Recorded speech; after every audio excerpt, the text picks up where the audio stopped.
Yeah, first half seemed like it went okay, at least from a competitive standpoint. Second half seemed like it got away from you, especially at the end there. What were the big differences there, and what did you make of it? Well, historically, Jeremiah, we haven't won here since 2011. I told the guys before the game that the odds are stacking up in our favor. At some point, we're going to have to try and figure out a way how to get a result here. I might agree with you. In the first half, we let them out. We had a throw in deep in their half, and Luna, look, he's a good player. They got out on transition. Cody's normally a good 1v1 defender, needs to keep him going out to the touch line. It was one mistake, Jeremiah. One mistake. And look, could we have played a little bit better? Sure. But, the group that we had out there was doing what they needed to do. Leo Chu, before he got injured, showed some glimpses in attack. Georgie, obviously, he's a super talented kid. Danny Masowski put some effort in. Our chances in that first half. I mean, Leo Chu delivers the ball to Albert, top of the box, and I don't know why he doesn't take a touch. He already rused that missed opportunity. Masowski, when Rothrock headed it through, he's in on goal. Georgie cutting inside, maybe that's a half chance if he got to bend it around and frame. But yeah, I agree with you. I mean, in the first half, we just made one mistake and they made us pay. So fast forward the second half, I thought the second half started okay. I mean, Georgie had a couple of good moments. Maybe the one he shoots, maybe he had a guy top of the box. And then the referee, stops the game because he thought the guy was head injured. It didn't hit him in the head, it hit him in the chest, or maybe, I don't know, maybe you guys saw a better replay, but that was odd. And then we fall asleep. He drops the ball and Vera dribbles around four of our guys. And it's those two plays that killed us. They were mistakes. We got to own it. I switched to a 4-4-2 to see if we couldn't generate an attack, a little bit more of attack. I have to own that. I'll see if that worked or not worked. Putting Jordan and Masowski up front, I thought we could take advantage of some of their defenders' heavy legs, but it just didn't work. So gave up two mistakes, and that was it. Jada Evans. Thanks. Thanks for the time, Brian. I wanted to ask, with all of the changes in the lineup, how much did needing to replace Leo change anything or alter what your original plan was? And then how is he doing, or what's any update that you have on him? Great question, because it altered some of our plans for half time and making changes because we already burned one sub. So you deal with that. Injuries are going to happen. We have to deal with that, but that did put us at a little disadvantage as far as our plan was concerned. He has a adductor injury. I know it was messaged that it was a right thigh or whatever, but he has an adductor injury, and we'll give you guys more of a update when we get an MRI and when we're back in Seattle. Nico Moreno. Brian, I wanted to see if you could give me a little bit more in depth on what you saw from Georgie. I mean, he's so fun on the ball. He tries to take players on. That's something that this team lacks. So just wanted to get your take on that.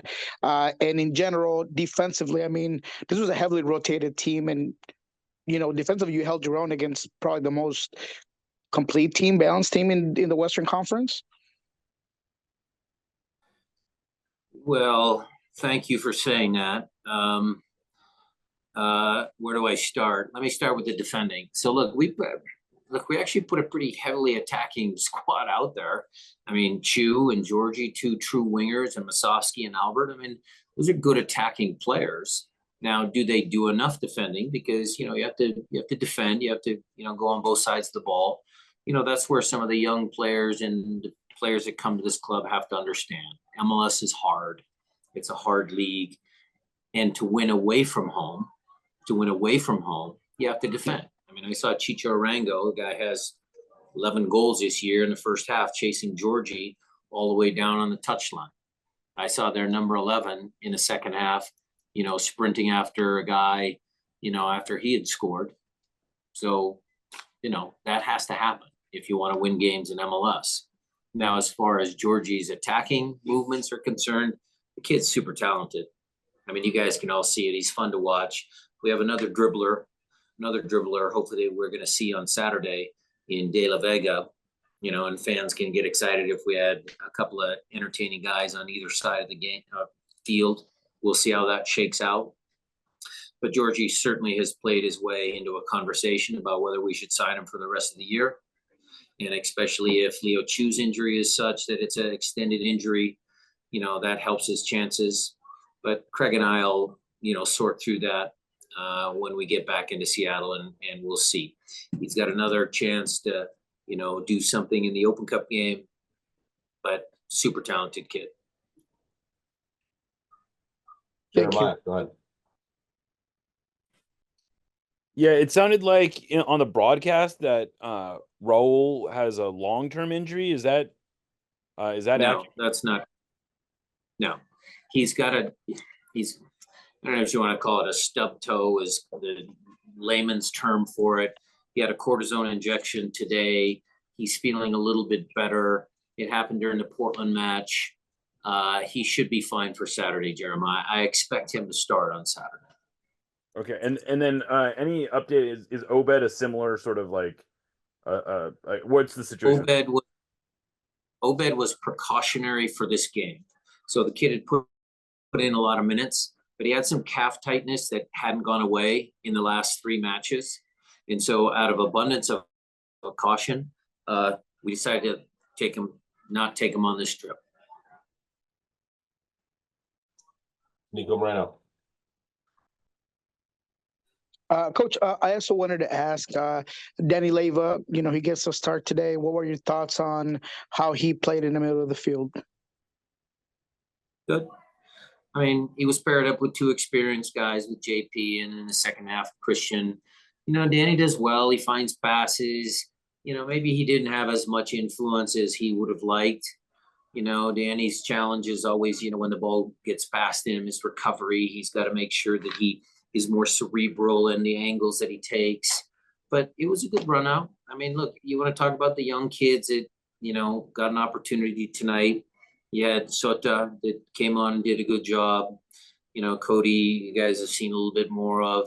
Danny, obviously, we've seen more, but, with the first team in league minutes hasn't been that much. All the kids worked.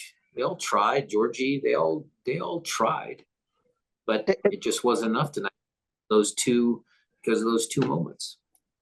And I know today you had to rotate, obviously had an obligation, but when it comes to this rivalry, it seems like RSL really, like you said, it's been hard to beat them. Is there a mentality team that maybe has a chance to take this more as a derby or as a rivalry, to just come in harder against RSL just because there's been so much difficulty winning against RSL?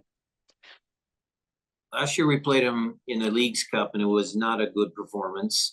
But we also had a time here where it was 0-0 last year, where we actually played fairly well. Maybe could have snatched a result. We went through some of those moments earlier in our prep for this game.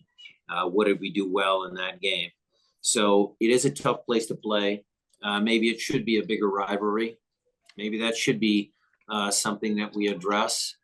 But you got to credit Pablo, because he's got a good team. They're playing with a ton of confidence, and we'll see him again here very shortly at Lumen. So we'll measure ourselves again. Thank you. Jeremiah, why don't you close us out? Yeah, you've been on a decent little run here, 4 games. We talked a lot about all the grit that you guys had played with during this stretch. Is there any danger of this game being a real setback of it just felt like a very different performance than you've been able to put in recently? Well, I don't know. I'll watch the tape, Jeremiah. Look, I don't know what you were talking about towards the end of the game. The game gets open. Is that what you saw? Maybe the team not really looking like they could get back into the game. Maybe that's what it was. I'll look for that. again, I can't fault the guys for the effort. I think they put that in. Tonight we got beat. Yeah, I got to hold my hand up and say we got beat. I don't think it's going to steamroll. What I said to them at halftime or after the game was we have a chance to get a 6-point week, and we gotta move forward. It's challenging because Pablo didn't rotate his squad as much as we did because he had Saturday to Wednesday is better than Sunday, Wednesday, or Wednesday, Saturday. I don't know what he's going to do Wednesday, Saturday. But those 2-day turnarounds are very short. They're very tiring. So, again, we'll measure ourselves against him at Lumen here in a couple of weeks. Coach, thank you for joining us. Media, thank you for joining the Yep. call. Safe travels home. Thank you, Coach. Thanks again for joining us.